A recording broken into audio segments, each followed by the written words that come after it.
ಇತ್ತೀಚೆಗೆ ಸೋಷಿಯಲ್ ಮೀಡಿಯಾದಲ್ಲಿ ಈ ಮುತ್ಯಗಳ ಕಾಟ ತಡಿಯಕ್ಕಾಗ್ತಿಲ್ಲ. ಅದರಲ್ಲೂ ಕೂಡ ಈ ಮಲ್ಲಿಕಾರ್ಜುನ್ ಮುತ್ಯ ನಾನೇ ನಂಬರ್ ಒನ್ನು, ನಾನೇ ಟಾಪ್ ಅನ್ನೋ ರೇಂಜ್‌ಗೆ ಮೆರೆದಾಡ್ತಾ ಇದ್ದಾರೆ. ಇನ್ನು ವಿಡಿಯೋ ಸ್ಟಾರ್ಟ್ ಆಗ್ತಾ ಇದ್ದಂಗೆನೆ ಮುತ್ಯನ ಕೆಲವೊಂದಿಷ್ಟು ಬಾಲಗಳು ಬಂದು ಕಮೆಂಟ್ ಬಾಕ್ಸ್‌ನ ತಿಪ್ಪೆ ಮಾಡಾಕ್ತಾರೆ. ತಿಪ್ಪೆ ಮಾಡೋಕ್ಕೂ ಮುಂಚೆ ವಿಡಿಯೋನ ಒಂದ್ಸಲಿ ಪೂರ್ತಿ ನೋಡ್ಕೊಂಡು ಬನ್ನಿ. ತಂದೆ ತನ್ನ ಮಗಳ ಜೊತೆ ಮುದ್ದಾಡಿದ್ರೆ ಪೋಕ್ಸೋ ಕೇಸ್ ಅಂತೆ. ಹಾಗಾದ್ರೆ ಅಣ್ಣ ತಂಗಿ ಜೊತೆ, ಅಪ್ಪ ಮಗಳ ಜೊತೆ, ತಮ್ಮ ಅಕ್ಕನ ಜೊತೆ ಈ ರೀತಿ ಎಲ್ಲ ಮುದ್ದಾಡೋ ಆಗಿಲ್ವೇ? ಅವ್ರ ಜೊತೆ ಆಟ ಆಡೋ ಆಗಿಲ್ವೇ? ಓ ವೇಟ್ ಇವಾಗ ನೀವೆಲ್ಲ ಕಮೆಂಟ್ ಹಾಕೋಕೆ ರೆಡಿ ಆಗಿದ್ದೀರಾ ಅಂತ ನಂಗೆ ಗೊತ್ತು. ಕಮೆಂಟ್ ಹಾಕೋಕ್ಕೂ ಮೊದಲು ವಿಡಿಯೋನ ಪೂರ್ತಿ ನೋಡ್ಕೊಂಡು ಬನ್ನಿ. ಈ ಮಲ್ಲಿಕಾರ್ಜುನ್ ಮುತ್ಯ ಒಂದು ಸಣ್ಣ ಮಗುಗೆ ಆಶೀರ್ವಾದ ಮಾಡಿರೋ ವಿಡಿಯೋನ ಇಟ್ಕೊಂಡು ಪೋಕ್ಸೋ ಕೇಸ್ ಅಂತ ಫೈಲ್ ಮಾಡಿದ್ದಾರೆ. ಈ ವಿಚಾರದ ಬಗ್ಗೆ ಫುಲ್ ಡೀಟೇಲ್ ಆಗಿ ನೋಡ್ಕೊಂಡು ಬರೋಣ. ಅದಕ್ಕೂ ಮುಂಚೆ ಮಂಗಳೂರು ಬನ್ಸ್ ಯೂಟ್ಯೂಬ್ ಚಾನಲ್ಗೆ ನಿಮಗೆ ಸುಸ್ವಾಗತ. ಹೃದಯದಲ್ಲಿ ನಾವು ಕೋರುವುದು ಸ್ವಾಗತ ಸ್ವಾಗತ. ನಡೆದಾಡುವ ದೇವ್ರು ಅಪ್ಪಾಜಿ ಬಡವರ ಬಂಧು ಅಂತೆಲ್ಲ ಹೇಳ್ಕೊಂಡು ಓಡಾಡು ಈ ವ್ಯಕ್ತಿ ಹೆಸರು ಮಲ್ಲಿಕಾರ್ಜುನ್ ಅಂತ. ಜನ ಎಲ್ಲ ಪ್ರೀತಿಯಿಂದ ಮಲ್ಲಿಕಾರ್ಜುನ್ ಮುತ್ಯ ಅಂತ ಕರೀತಾರೆ. ಮುತ್ಯಗೆ ನಡೆದಾಡುವ ದೇವ್ರು ಅನ್ನೋ ಹೆಸರು ಬೇರೆ ಇದೆ. ಆದ್ರೆ ಮುತ್ಯ ಮಾತ್ರ ಯಾವಾಗ್ಲೂ ಓಡಾಡ್ಕೊಂಡೇ ಇರ್ತಾರೆ. ನಾನು ಯಾವತ್ತೂ ನಡೆದಾಡೋದನ್ನ ನೋಡೇ ಇಲ್ಲ.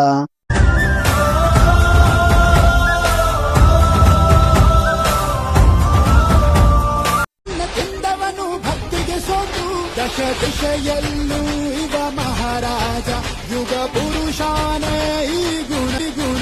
ನೋಡಿದ್ರಲ್ಲ, ಊರಲ್ಲಿ ಸರ್ಕಸ್ ಬಂದಾಗ ಚಿಕ್ಕ ಮಕ್ಕಳು ಓಡೋಗೋ ತರ ಓಡಾಡೋ ಈ ಮುತ್ಯ ಜನರ ಪಾಲಿಗೆ ದೇವ್ರಂತೆ.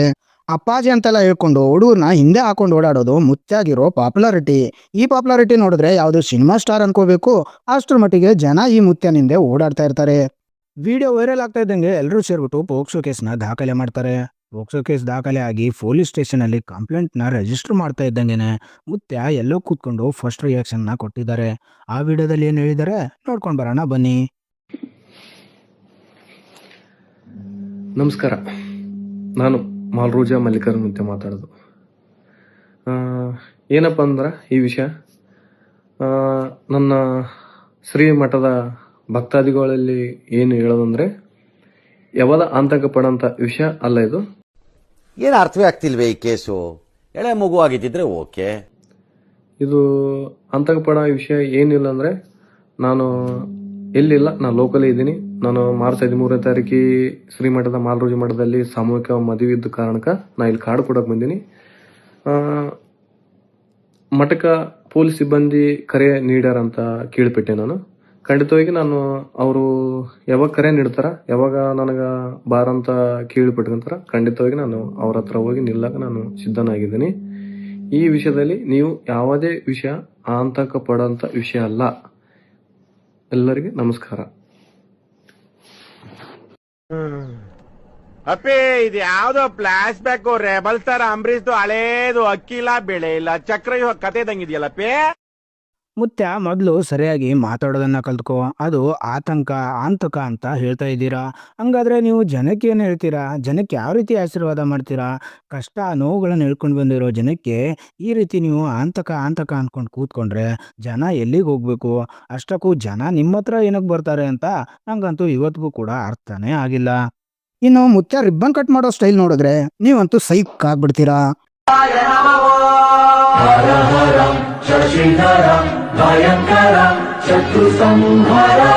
ಅವ್ರೇನೋ ಕಷ್ಟಪಟ್ಟು ಬಿಸ್ನೆಸ್ ಅಂತ ಮಾಡ್ಕೊಂಡು ಅದರಿಂದ ಜೀವನ ಕಟ್ಕೊಳ್ಳೋಣ ಅಂತ ಇವ್ರನ್ನ ಇನಾಗ್ರೇಷನ್ಗೆ ಕರೆದಿರ್ತಾರೆ. ಆದ್ರೆ ಮುತ್ತೆ ಮಾತ್ರ ರಿಬ್ಬನ್ ಕಟ್ ಮಾಡದೆ ಹೊರಗಡೆ ಹೋದಾಗ ಮಾಡಿ ಮತ್ತೆ ತಿರ್ಗಾ ಹೊರಗಡೆ ಬಂದು ಆ ರಿಬ್ಬನ್ನ ಹೇಗ್ ಬೇಕೋ ಹಾಗೆ ಮನ್ಸಿಗೆ ಬಂದಂಗೆ ಕಟ್ ಮಾಡೋದು ಇದ್ಯಾವ ರೀತಿಯ ಸಂಪ್ರದಾಯ, ಇದ್ಯಾವ ರೀತಿಯ ಇನಾಗ್ರೇಷನ್ ಅಂತ ನಂಗಂತೂ ಗೊತ್ತಾಗ್ತಿಲ್ಲ. ಇನ್ನು ಮುತ್ಯನ ಅನುನಾಯಿಗಳು ದೇಶದ ತುಂಬೆಲ್ಲ ಇದಾರಂತೆ. 6 ರಾಜ್ಯದ ಭಕ್ತರೆಲ್ಲ ಸೇರ್ಕೊಂಡು ಒಂದ್ ಪ್ರತಿಭಟನೆನ ಮಾಡಿದ್ದಾರೆ. ಅಯ್ಯಯ್ಯೋ, ಯಾಕಪ್ಪ ಈ ರೀತಿ ಪ್ರತಿಭಟನೆ ಅಂತ ಅನ್ಕೊಂಡ್ರ? ಅದಕ್ಕೂ ಮುಂಚೆ ಒಂದು ವಿಡಿಯೋ ಕ್ಲಿಪ್ ಇದೆ, ನೋಡ್ಕೊಂಡು ಬನ್ನಿ. ಅದಾದ್ಮೇಲೆ ಇದ್ರ ಬಗ್ಗೆ ಡೀಟೇಲ್ ಆಗಿ ನೋಡ್ಕೊಂಡು ಬರೋಣ.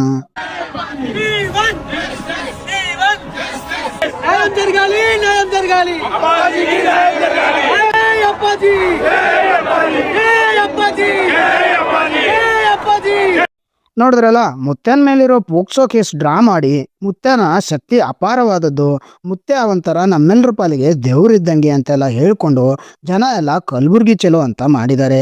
ಈ ಪ್ರತಿಭಟನೆಗೆ ಇಡೀ ದೇಶದಿಂದ ಜನ ಬಂದಿದ್ದಾರಂತೆ. 6 ರಾಜ್ಯದ ಜನರೆಲ್ಲ ಸೇರಿಬಿಟ್ಟು ಇಷ್ಟು ದೊಡ್ಡ ಪ್ರತಿಭಟನೆ ಅದನ್ನ ಸಕ್ಸಸ್ ಮಾಡಿದ್ದಾರೆ ಅಂತೆಲ್ಲ ಹೇಳ್ಕೊಂಡು ಓಡಾಡ್ತಾ ಇದ್ದಾರೆ.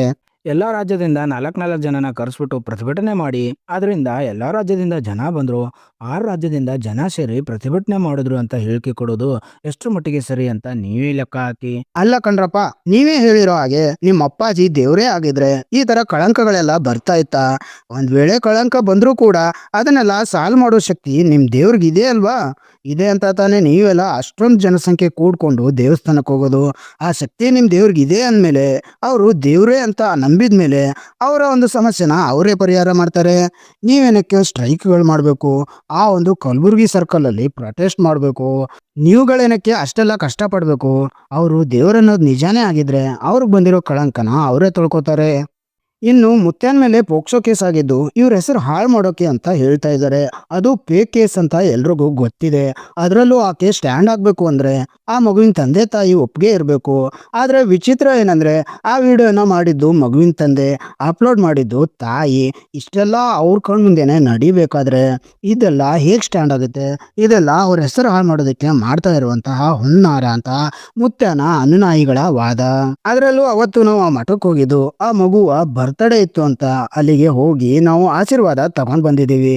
ಈ ರೀತಿ ಮಠಕ್ಕೆ ತುಂಬಾ ಜನ ಬರ್ತಾರೆ, ತುಂಬಾ ಜನ ಮಕ್ಕಳ ಜೊತೆ ಮುತ್ಯ ಇದೇ ರೀತಿ ಆಟ ಆಡೋದು ಅಂತ ಎಲ್ಲರ ವಾದ.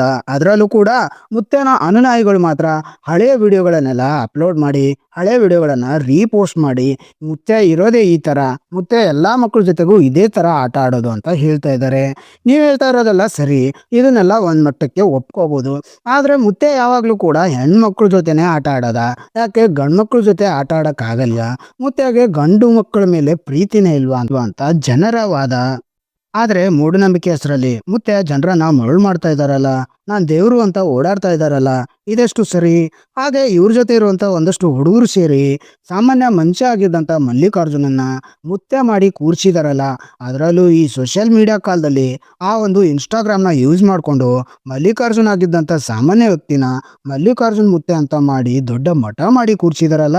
ಇದೆಲ್ಲವೂ ಕೂಡ ಎಷ್ಟು ಸರಿ ಅಂತ ಜನರ ವಾದ ಪ್ರತಿವಾದಗಳು. ಹೋಗ್ಲಿ ಬಿಡಪ್ಪ, ಅದೆಲ್ಲವೂ ಕೂಡ ಜಗದ ನಿಯಮ, ಅದನ್ನೆಲ್ಲ ಒಪ್ಕೊಳ್ಳೋಣ. ನೀವೆಲ್ಲ ಹೇಳಿರೋ ತರ ಈ ವ್ಯಕ್ತಿನ ದೇವ್ರು ಅಂತ ನಂಬಿದ್ವಿ ಅನ್ಕೊಳ್ಳಿ. ಆದ್ರೆ ಯಾವ ದೇವ್ರು ಬರ್ಮೋಡ ಮೇಲೆ ಓಡಾಡುತ್ತೆ? ಯಾವ ದೇವ್ರು ಕ್ರಿಕೆಟ್ ಆಡುತ್ತೆ? ಯಾವ ದೇವ್ರು ಹೆಲ್ಮೆಟ್ ಇಲ್ಲದೆ ಗಾಡಿಗಳನ್ನ ಓಡಿಸುತ್ತೆ? ಯಾವ ದೇವರಪ್ಪ ತಮ್ಮ ಪರ್ಸನಲ್ ಕಾರ್ಗಳಿಗೆ ಸೈರನ್ ಹಾಕೊಂಡು ಸಿಟಿ ಮಧ್ಯದಲ್ಲಿ ಬುಯ್ಯೋ ಅಂತ ಓಡಾಡುತ್ತೆ? ನಮಗೆಲ್ಲ ಗೊತ್ತಿರೋ ಹಾಗೆ ದೇವರು ಅಂದರೆ ಸಮಾಜ ಉದ್ಧಾರ ಆಗಲಿ ಅಂತ ತಪಸ್ ಮಾಡಿ ಅದರಿಂದ ಶಕ್ತಿ ಪಡ್ಕೊಂಡು ಜೀವನದಲ್ಲಿ ಆಗುವಂಥ ಜನರ ಕಷ್ಟಗಳನ್ನು ಬಗೆಹರಿಸೋದಕ್ಕೆ ಒಂದಷ್ಟು ಸಲಹೆಗಳನ್ನು ಕೊಡೋದು. ಜೀವನದಲ್ಲಿ ನಂದು ಬೆಂದೋಗಿರೋ ಜನಕ್ಕೆ ಪಾಸಿಟಿವ್ ಮೈಂಡ್ ಸೆಟ್ ಬಗ್ಗೆ ಹೇಳೋದು, ಪಾಸಿಟಿವಿಟಿನ ತುಂಬೋದು.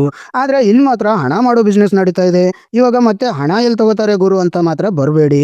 ಹಣ ತಗೊಳ್ದೆ ಕಾರ್ ಎಲ್ಲಿಂದ ಬರುತ್ತೆ? ಅಷ್ಟೆಲ್ಲ ದೊಡ್ಡ ಟೆಂಪಲ್ ಎಲ್ಲಿಂದ ಬರುತ್ತೆ? ಇವರೇನು ತಮ್ಮನೆಯ ದುಡ್ಡಿಂದ ಊಟ ಹಾಕ್ತಾ ಇದ್ದಾರಾ? ಇಲ್ಲ ತಾನೇ. ಎಲ್ಲ ಜನ ಮರಳು ಜಾತ್ರೆ ಮರಳು ಅನ್ನೋ ಆಗಿದೆ. ಇನ್ನು ಈ ಮುತ್ಯನ ಭಕ್ತರನ್ನ ನೋಡಿದ್ರೆ ಯಾರಿಗೂ ಕೂಡ ಸರಿಯಾಗಿ ಪೋಕ್ಸೋ ಅನ್ನೋಕ್ಕೂ ಬರಲ್ಲ.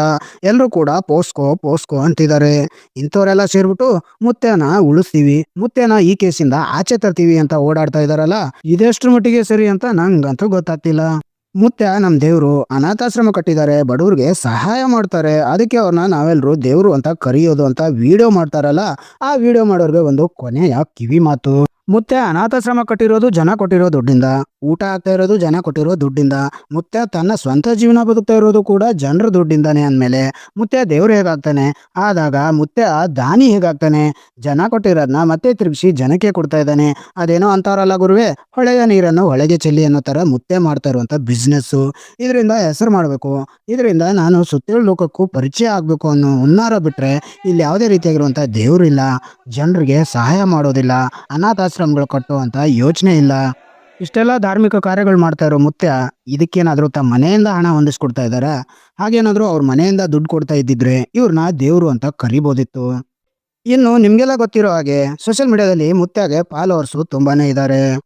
ಎಲ್ಲಾನು ತಪ್ಪು, ನಾನು ಮಾತಾಡಿರೋದು ಯಾವುದು ಕೂಡ ಸರಿಯಲ್ಲ ಅಂತ ಒಪ್ಕೊಂಡ್ರು ಕೂಡ ಇವಾಗ ಹೇಳಿ, ಯಾವ ದೇವರು ತನ್ನ ಒಂದು ಅಕೌಂಟ್ನ ಸೋಷಿಯಲ್ ಮೀಡಿಯಾದಲ್ಲಿ ಇಟ್ಕೊಂಡು ಆ ಅಕೌಂಟಲ್ಲಿ ತನ್ನ ಬಗ್ಗೆ ಹಾಕೊಂಡು ದೇವಸ್ಥಾನಕ್ಕಿಂತ ಅಲ್ಲಿರುವಂಥ ದೇವ್ರಿಗಿಂತ ತಾನು ಓಡಾಡೋ ವಿಡಿಯೋಗಳು, ತಾನು ಯೂಸ್ ಮಾಡೋ ಕಾರ್ಗಳ ಬಗ್ಗೆ, ಆಟ ಆಡೋ ಕ್ರಿಕೆಟ್ ಬಗ್ಗೆ, ಕೊಂಬಿ ಜಂಪ್ ಮಾಡೋದು, ಮನೆಯಿಂದ ಮನೆಗೆ ಹಾರೋದು, ಈ ರೀತಿಯ ರೀಲ್ಸ್ಗಳನ್ನು ಮಾಡಿ ಅಪ್ಲೋಡ್ ಮಾಡೋದು, ಈ ಥರ ಯಾವ ದೇವ್ರು ಮಾಡುತ್ತೆ ಗುರುವೇ? ದೇವರು ಅಂದರೆ ಕೊಪ್ಪಳದ ಗವಿಸಿದ್ದಜ್ಜರು, ದೇವರು ಅಂದರೆ ಸಿದ್ಧಗಂಗ ಮಠದ ಶಿವಕುಮಾರ ಸ್ವಾಮಿಗಳು, ದೇವರು ಅಂದ್ರೆ ವಿಜಯಪುರದ ಸಿದ್ದೇಶ್ವರ ಸ್ವಾಮಿಗಳು.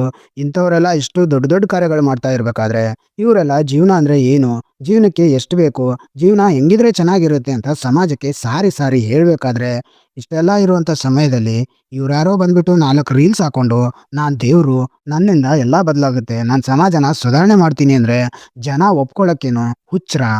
ಮತ್ತೆ ಮುಂದಿನ ವಿಡಿಯೋದಲ್ಲಿ ಸಿಗ್ತೀನಿ. ನಮಸ್ಕಾರ.